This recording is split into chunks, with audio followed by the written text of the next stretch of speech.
जय श्री कृष्णा। मैं प्रियांशी। आज हम 84 वैष्णवों की वार्ता से दूसरी वार्ता का दूसरा प्रसंग डिस्कस करेंगे, जो कि श्री कृष्णदास मेघन जी के बारे में है।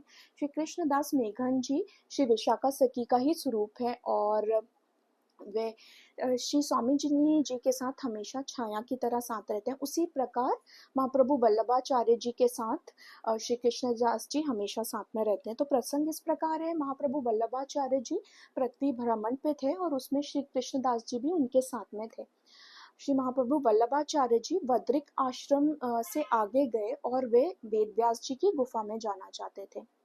वेदव्यास जी की गुफा में मानवीय जीवों का प्रवेश नहीं है, इसलिए वे श्री कृष्णदास जी से बोला कि तुम बोले कि आप यहीं पर रहिए, मैं आगे जाता हूँ। जैसे ही महाप्रभु जी आगे गए, वेदव्यास जी महाप्रभु जी को लेने आए और उनके अपने साथ उन्हें अपनी गुफा में लेके गए।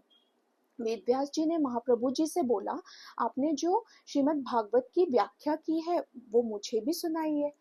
उस पर श्री महाप्रभु वल्लभाचार्य जी ने युगल गीत की कुछ पंक्तियां बोली और उसकी व्याख्या की। उस व्याख्या को 3 दिन लगे।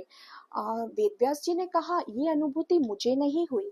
उस पर महाप्रभु जी ने बोला, आपने जो सिद्धांत दिए हैं वो ब्रह्मवाद के आधार पे दिए हैं और मैंने जो दिए हैं वो मायावाद के आधार पे दिए हैं, ताकि दोनों का अर्थ हो सके। इस पर वेदव्यास जी बड़े प्रसन्न हुए। महाप्रभु जी तीसरे दिन वहां से फिर वहीं उसी स्थान पर आए जहां पर श्री कृष्णदास जी को वो छोड़ के गए थे।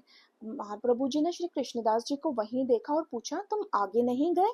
उस पर श्री कृष्णदास जी ने बड़े ही सुंदर तरीके से बोला, हो और कहाँ जाऊं, मुझको आपके चरणारविंद बिना कछु और आश्रय नहीं है। मीन्स मैं और कहाँ जाऊं, मुझे आपके चरण कमल बिना और कोई आश्रय नहीं है। इस पर महाप्रभु जी बहुत खुश हुए और बोले, कुछ मांगो। तो श्री कृष्णदास मेघन जी बोले, वही 3 वर मांगे जो पहले मांगे थे।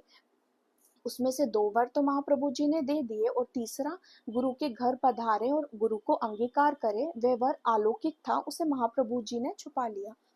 इस पूरे प्रसंग से हमें ये शिक्षा मिलती है कि जो महाप्रभु वल्लभाचार्य जी ने हमें मार्ग दिखाया है वो प्रेम और राग के आधार पे है, ना कि मोक्ष की कामना के लिए है।